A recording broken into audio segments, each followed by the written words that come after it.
कि आप लोग तशरीफ़ लाए और टाइम की किल्लत की वजह से ज़्यादा मीडिया को बुलाया नहीं जा सका क्योंकि यहाँ प्रेस टॉक फौरी तौर पर की गई उसका इंतज़ाम, इसलिए मैं माज़रत ख्वाह हूँ कि जो मीडिया के लोग यहाँ नहीं पहुँच सके।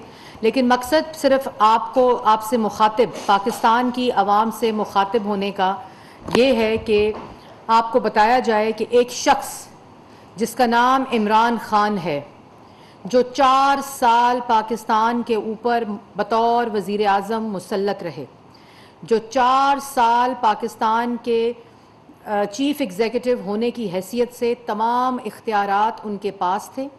उन्होंने तमाम अदारों को इस्तेमाल किया, जिसमें FIA और नैब था और प्राइम मिनिस्टर ऑफिस के अंदर एक एसेट रिकवरी यूनिट था। इन तमाम चीज़ों के बावजूद होने के आज वो अपनी नालायकी, अपनी नाअहली और अपनी नाकामी का मातम कर रहे हैं। उन्होंने 4 साल, जो 2018 का इलेक्शन, उसके बाद 4 साल हुकूमत में सिर्फ इल्ज़ाम तराशी की, दूसरों को चोर कहा और चोरी के इल्ज़ामात लगाते रहे, इख्तियारात के नाजायज़ इस्तेमाल का इल्ज़ाम लगाते रहे, मनी लॉन्ड्रिंग का इल्ज़ाम लगाते रहे। लेकिन 4 साल तमाम रिकॉर्ड इनके पास, तमाम इन्वेस्टिगेशन के अदारे इनके पास। इन्होंने नैब को इस्तेमाल करके, नैब न्याजी गठजोड़ को इस्तेमाल करके, FIA को इस्तेमाल करके, यहाँ तक के एंटी नारकोटिक्स के डिपार्टमेंट को इस्तेमाल करके अपने सियासी मुखालफीन के ख़िलाफ़ झूठे केसेस बनाकर उनको सज़ाए मौत की चक्कियों में रखा। ये आते ही हुआ और उसके बाद मीडिया के लोगों को इन्होंने सजाए मौत की चक्कियों में डाला नैब के ज़रिए, जो इनके ख़िलाफ़ बात करते थे। अब बात यह है कि 4 साल आप वज़ीर आज़म रहे थे, माना कि RTS बैठाकर सेलेक्ट होकर आए थे, मुसल्लत कर दिए गए थे, लेकिन 4 साल आप आज जो कह रहे हैं कि फ़लाना सबसे बड़ा डाकू है, या ये नैब की तरह मीम चोरी छुपाने के लिए हैं, या दूसरों पर आप इल्ज़ाम तराशी कर रहे हैं, तो आप वो बराए मेहरबानी जो झूठे केस आपने लगाए, वो तमाम Lahore high court, supreme court के फ़ैसले पढ़ें, उन फैसलों को पढ़ें और उन फैसलों को आपने चैलेंज तक नहीं किया। जितने फैसले हों, शहबाज शरीफ साहब का फैसला हो, हमजा शहबाज का फैसला हो, मरियम नवाज का फैसला हो, जरदारी साहब का फैसला हो, साद रफ़ीक का फैसला हो, सलमान रफ़ीक का फैसला हो, शाहिद खकान का फैसला हो, हनीफ अब्बासी का फैसला हो, राना सनाउल्लाह का फैसला हो, जिनकी बेल के केस की सुनवाई के दरमियान जज को चेंज किया इन्होंने अपने इख्तियारात का इस्तेमाल करके। इन्होंने किसी फैसले को सुप्रीम कोर्ट चैलेंज नहीं किया और जितने फैसले आए उसमें लिखा गया कोई चोरी नहीं हुई, कोई मनी लॉन्ड्रिंग नहीं हुई, कोई इख्तियारात का इस्तेमाल नहीं हुआ, कोई कमीशन नहीं हुई, किसी किस्म की कोई खुर्द बुर्द नहीं हुई। ये तमाम फैसलों के अंदर लिखा गया और बेल्स हुई। सुप्रीम कोर्ट ने साद रफ़ीक साहब के फैसले में कैटेगरी आवाम सुने और ये तमाम फैसले जो हैं ये पब्लिक डोमेन के अंदर, ये पब्लिक इंफॉर्मेशन है। ये मैं आपके लिए बताना चाहती हूँ, पाकिस्तान की आवाम को बताना चाहती हूँ। ये मेरा फ़र्ज़ है कि सही खबर की रसाई आप तक जो की जाए। तमाम फैसलों के अंदर ये लिखा है कि ये तमाम चीज़ें, और सुप्रीम कोर्ट का साद रफ़ीक साहब का फैसले में ये लिखा है कि ये नैब पॉलिटिकल इंजीनियरिंग के लिए इस्तेमाल हो रहा है, ये ह्यूमन राइट्स की वायलेशन हो रही है, ये सियासी इंतकाम है जो 4 साल इमरान खान ने किया। और उसके बावजूद इन्होंने नेशनल क्राइम एजेंसी को तमाम डेटा भेजा, वहाँ से इनको तमाचे पड़े। वहाँ उन्होंने कहा कि किसी किस्म की मनी लॉन्ड्रिंग नहीं हुई, और फिर उन्होंने कहा नहीं जी, हमने तो केस शहबाज शरीफ के खिलाफ नहीं बनाया, हमने तो उनके बेटे के खिलाफ बनाया था, NCA का फैसला मौजूद है। इन्होंने डेविड रोज को बुलाकर स्टोरीज प्लांट करवाई। शहजाद अकबर साहब को यह काम करने के लिए एसेट रिकवरी यूनिट, जो कि असल में एसेट मेकिंग यूनिट था इमरान खान साहब का, उसके लिए रखा गया। ये वो तमाम शवाहिद इस वक्त तमाम सरकारी रिकॉर्ड का हिस्सा हैं, और आज ये फिर इल्ज़ामात। तुम 4 साल करते क्या रहे हो? आपने 4 साल, अगर कोई मनी लॉन्ड्रिंग हुई थी, अगर कोई करप्शन थी, AG ऑफिस आपके पास, FIA आपके पास, नैब आपके पास, प्राइम मिनिस्टर का एसेट रिकवरी यूनिट आपके पास, आपको और क्या चाहिए था चोरी साबित करने के लिए? जो फैसले हाई कोर्ट्स के आए आपने उनको चैलेंज नहीं किया। आपकी जो नैब था वो जब सबूत देने का टाइम आता था तो वो सबूत देने की बजाय भाग जाते थे। सुप्रीम कोर्ट से आपने शहबाज शरीफ की बेल के खिलाफ जो अपील की, आपने वो अपील विड्रॉ की, क्योंकि और अपील को विड्रॉ करने का मतलब ये होता है कि वो फैसला बिल्कुल दुरुस्त था कि मनी लॉन्ड्रिंग और करप्शन नहीं हुई। आपने अपनी अपील को नईम बुखारी साहब ने विड्रॉ किया, आपको शर्म नहीं आती? और जो बैरूनी मुल्क साजिश का आज आप दोबारा राग अलाप रहे थे, उस साइफर का 8 मार्च को इमरान खान को साइफर मिला था। ये इमरान खान साहब ने बताया कि 7 मार्च को साइफर मिला और 8 साइफर आया और 8 मार्च को ये इंफॉर्मेशन शुरू हुई। 8 मार्च को जब आपको बैरूनी मुल्क आलमी साजिश का पता चल गया, ये पाकिस्तान की आवाम के लिए सवाल है कि 8 मार्च को इमरान खान को जब आलमी साजिश का उस साइफर से पता चल गया जो बकौल उनके हुई थी, तो फिर उस आलमी साजिश के खिलाफ इंक्वायरी इमरान खान ने कमीशन बनाकर क्यों नहीं शुरू करवाई? ये पाकिस्तान की आवाम सवाल पूछती है कि जब इनके पास साइफर आ गया था और इनको इतनी बड़ी साजिश का, जो वो कहते हैं मैंने 3 दफा पढ़ा तो मुझे पता चला, मुझे ये ख्याल नहीं आ रहा था कि ये सच है, तो उसके खिलाफ इंक्वायरी क्यों नहीं स्टार्ट की, कमीशन क्यों नहीं बनाया? उसी वक्त जब इनको पता चला कि ये साजिश हुई है, जब इनको पता चला साइफर आ गया और ये इनके बकौल अगर साजिश हो रही थी, तो इन्होंने असेंबली तहलील क्यों नहीं की? इन्होंने पार्लियामेंट असेंबलियां तहलील क्यों नहीं की?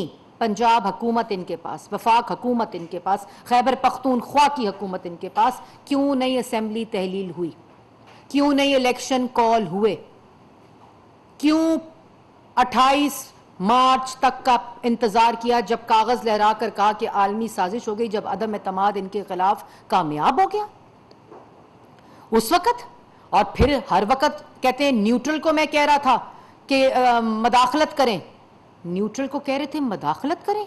ये आर्टिकल 6 का मुकदमा है इमरान खान साहब, ये आइन शिकनी, जिस आइन शिकनी, और कह रहे हैं कि मैं हमजा शहबाज के केस के खिलाफ जो पंजाब में हुआ है, उस केस के खिलाफ मैं सुप्रीम कोर्ट जाऊंगा।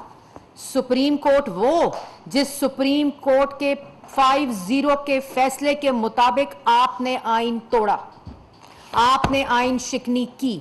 उस फैसले के मुताबिक डिप्टी स्पीकर की रूलिंग गैर आईनी थी, स्पीकर से आपने गैर आईनी इकदाम उठाया, उसके बाद प्रेसिडेंट से लेकर, स्पीकर से लेकर, डिप्टी स्पीकर से लेकर, गवर्नर से लेकर और स्पीकर पंजाब असेंबली तक आपने आइन शिकनी करवाई। उस सुप्रीम कोर्ट के पास जाएंगे, क्या मुंह लेकर जाएंगे? जब सुप्रीम कोर्ट के फैसले के खिलाफ नारे लगाते रहे कि डी चौक पहुंचो, जिस सुप्रीम कोर्ट ने आपको H9 में जलसा करने की इजाजत की, उस सुप्रीम कोर्ट के पास जाएंगे। और फिर ये मैं मीडिया से भी कहना चाहती हूं कि जिस वक्त आज पंजाब में हाई कोर्ट का फैसला आया, जिस मीडिया ने जो रिपोर्टिंग की, ये मैं आपसे सिर्फ इस्लाह के लिए मीडिया से बात करना चाहती हूँ कि आपने उस फैसले की गलत रिपोर्टिंग की, आपने उस फैसले को गलत रिपोर्ट किया और पाकिस्तान की आवाम तक आपने गलत फैसला, उसके जुज़ियात से मुख्तलिफ खबर पाकिस्तान की आवाम से, ये अच्छी रवायत नहीं है। ये डिसइंफॉर्मेशन और मिस इन्फॉर्मेशन के ज़मरे में आता है और ये आवाम को गुमराह करना, फैसला कुछ और रिपोर्टिंग कुछ और, ये बहुत ही ये गैर कानूनी अमल है और उसके साथ साथ ये जिम्मेदारी आप लोगों को लेनी पड़ेगी। इलेक्शन से related Punjab high court, Lahore high court का जो फैसला है, उसके मुताबिक हमजा शहबाज का इलेक्शन कलअदम नहीं हुआ, हमजा शहबाज को ओहदे से हटाया नहीं गया, बुज़दार साहब को बहाल नहीं किया गया। उसके बाद जो इलेक्शन है आर्टिकल 130 सेक्शन 4 के तहत ये कंटिन्यूएशन ऑफ प्रीवियस इलेक्शन है, जिसके अंदर सीएम को मेजॉरिटी वोट लेकर इलेक्ट होना पड़ता है। ये कंटिन्यूएशन ऑफ प्रीवियस इलेक्शन है। 4 बजे तक कल जब तक ये इलेक्शन नहीं हो जाता, रीवोटिंग नहीं हो जाती, हमजा शहबाज साहब चीफ मिनिस्टर पंजाब हैं। और उसके बाद जो रन ऑफ इलेक्शन है उसके अंदर कल 4 तक जो फैसले हमजा शहबाज साहब लेंगे सीएम पंजाब, वो तमाम protected by law and constitution होंगे। आप और पहले मिठाइयाँ बांट रहे हैं, पहले धमाल डाल रहे हैं, पहले कह रहे हैं आज जमहूरियत की फतह हुई है, आज कानून की फतह हुई है, उसके बाद 6 मिनट के बाद अपने ही बदल रहे हैं बयानों को, अपने बयानात बदल रहे हैं और उसके बाद कह रहे हैं हम सुप्रीम कोर्ट जाएंगे। और वो सुप्रीम कोर्ट जहां आइन शिकनी का सर्टिफिकेट आपका मौजूद है, जो आपने अदम एतमाद के वक्त की आइन शिकनी स्पीकर से कराई, डिप्टी स्पीकर से कराई, वो आइन शिकनी, उसके वो मुंह लेकर सुप्रीम कोर्ट जाएंगे। आपका मसला ये है कि आपने मानना नहीं है, आपका मसला यह है कि आपने गाली देनी है, इंतशार फैलाना है, अफरा तफरी फैलानी है। आपने नहीं मानना कि आपका इक्तदार खत्म हो चुका है, आपने नहीं मानना कि आपकी हुकूमत नहीं रही है, और जो आपके खिलाफ फैसला देगा आप उस पर चढ़ाई करेंगे। कभी सुप्रीम कोर्ट पे चढ़ाई करते हैं, कभी इलेक्शन कमीशन जिसने आपका फैसला देना है, आज कह रहे हैं कि इलेक्शन कमीशन जो है वो जानिबदार बना हुआ है, और आप उस पर चढ़ाई करते हैं रोज सुबह दोपहर शाम, क्योंकि आपने मानना नहीं है। आप ये कह रहे हैं कि हमें रहने देते, क्योंकि हमने अगर महंगाई की थी तो आपने खाली महंगाई नहीं की थी, आपने पाकिस्तान के अवाम के पैसे पर हर शोबे में डाका डाला हुआ है। और अगर आपके पास ये तमाम चीजें मौजूद थी जिसका आप आज राग अलाप रहे थे, आपका ये तमाशा बंद होना चाहिए। अवाम को भी ये बात समझनी चाहिए कि 4 साल ये शख्स मुल्क के ऊपर मुसल्लत रहा है, ये इस मुल्क का सिलेक्टेड ही सही वजीर आजम रहा है, सारा सरकारी रिकॉर्ड इसके पास थे, और जाती मफाद की बात कर रहे थे कि ये जो लोग मुसल्लत किए गए हैं ये जाती मफाद है। जाती मफाद वो होता है कि फरागोगी को इस्तेमाल करके हीरे बांटो, फरागोगी को इस्तेमाल करके जमीनें खरीदो, फरागोगी को इस्तेमाल करके तकर्री पे, तानियाती पे, हर चीज के ऊपर डाके डालो। जाती मफाद ये होता है कि बनी गाला को मनी गाला की तरह इस्तेमाल करो। जाती मफाद ये होता है कि कार्टल्स और माफियाज को बिठाकर हर मिनिस्ट्री के अंदर डाके डालो, और आज जिसका खमियाजा हमें भुगतना पड़ रहा है और अवाम को भुगतना पड़ रहा है, ये होता है जाती फायदा। इमरान खान साहब, 4 साल आप नवाज शरीफ के खिलाफ, शहबाज शरीफ के खिलाफ और किसी सियासी मुखालिफ के खिलाफ जाती फायदा साबित नहीं कर सके। नवाज शरीफ की बात करते हैं कि नवाज शरीफ जो है वो चोर है, पहली बात, और अपना मुआवजा नवाज शरीफ के साथ कर रहे थे। नवाज शरीफ अगर पाकिस्तान की तारीख में 3 दफा मुंतखब वजीर आजम बना है तो वो पाकिस्तान के अवाम के वोट से बना है, पाकिस्तान के अवाम के एतमाद से बना है, और उस वोट और एतमाद को और उस मैंडेट को इस्तेमाल करते हुए नवाज शरीफ ने इस मुल्क को एटमी कुव्वत बनाया, इस मुल्क को मोटरवे दी, इस मुल्क को पब्लिक ट्रांसपोर्ट दी, इस मुल्क को बिजली दी, इस मुल्क को गैस दी, इस मुल्क की महंगाई में कमी की, इस मुल्क को सीपैक दिया, मुल्क की तरक्की को 6% पर लेकर गए। ये किया नवाज शरीफ ने। अगर आज किसी भी मंसूबे की ईंट उठाओ उसके ऊपर नवाज शरीफ का नाम है, और किसी भी शोबे और मंसूबे के अंदर डाके की ईंट उठाओ तो उसके ऊपर इमरान खान का नाम है। आप नवाज शरीफ से मुकाबला करने से पहले या मुआवजा करने से पहले अपनी शक्ल को आईने में देखें, और जिसके ऊपर चोरी का इल्जाम लगा रहे हैं उसके ऊपर चोरी का इल्जाम अब बतौर वजीर आजम, चीफ एग्जीक्यूटिव ऑफ पाकिस्तान जो है वो साबित नहीं कर सके। आपको शर्म आनी चाहिए झूठ बोलते हुए। और जो बैंक करप्ट इकोनॉमी की बात कर रहे थे, जब नवाज शरीफ इस मुल्क से गया तो बैंक करप्ट इकोनॉमी नहीं थी, 6% के ऊपर मुल्क तरक्की कर रहा था, 2.3% पे महंगाई थी, सीपैक थी, 14,000 मेगावाट के बिजली के मंसूबे बनकर पाकिस्तान की आवाम को मिलकर जीरो लोड शेडिंग थी, उसके बाद मोटरवेज बने, पब्लिक ट्रांसपोर्ट बनी। जब नवाज शरीफ गया तो मुल्क की इकोनॉमी बैंक करप्ट नहीं थी। आज मुल्क की इकोनॉमी, पाकिस्तान की अवाम, आपकी नालायकी, आपकी नाअहली और आपका जो डाका हर शोबे में, उसकी वजह से ये आज महंगाई की चक्की में पिस रहा है, और आज वो मुश्किल फैसले हमें करने पड़ रहे हैं। उसके साथ आखिर में जो बात है कि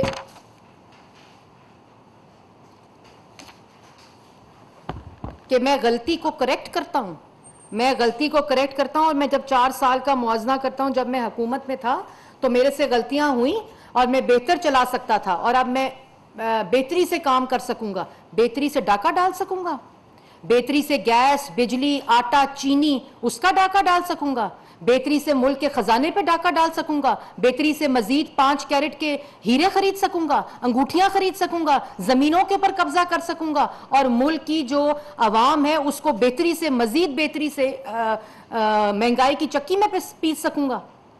ये आप बेहतरी लाएंगे। और शफाफ इलेक्शन, अगर शफाफ इलेक्शन कराने थे, अगर आपको पता था बैरून मुल्क साजिश हुई है, तो 7 मार्च और 8 मार्च को जब आपको साइफर मिला था, आप इलेक्शन कॉल करते, आप मुल्क के अंदर असेंबली तहलील करते, इस साइफर के खिलाफ इंक्वायरी करवाते। आपको मालूम था कि आप झूठ बोल रहे हैं, आपको ये ख्याल ही नहीं था कि अदम एतमाद और इत्तेहादी जो हैं वो अदम एतमाद आपके खिलाफ कामयाब हो जाएगी और इत्तेहादी आपको छोड़ जाएंगे। और शफाफ इलेक्शन की बात करते हैं वो शख्स जिसने डस्का में इलेक्शन कमीशन का अमला चोरी किया, जिसने आरटीएस को बिठाकर 2018 में पाकिस्तान की आवाम का मैंडेट चोरी किया और उस चोरी किए हुए मैंडेट के साथ पाकिस्तान की आवाम पे डाका डाला, उनकी जेबों पे डाका डाला, महंगाई की चक्कियों में पीसा।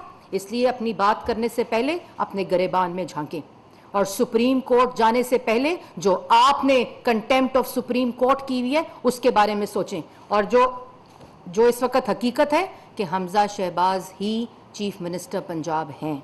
हमजा शहबाज का election in continuation of previous election है आर्टिकल 130 सेक्शन 4 के तहत, और कल 4 बजे जो वोटिंग है उसके जरिए मेजॉरिटी को इस्टेब्लिश करके इंशाअल्लाह हमजा शहबाज ही चीफ मिनिस्टर ऑफ पंजाब होंगे।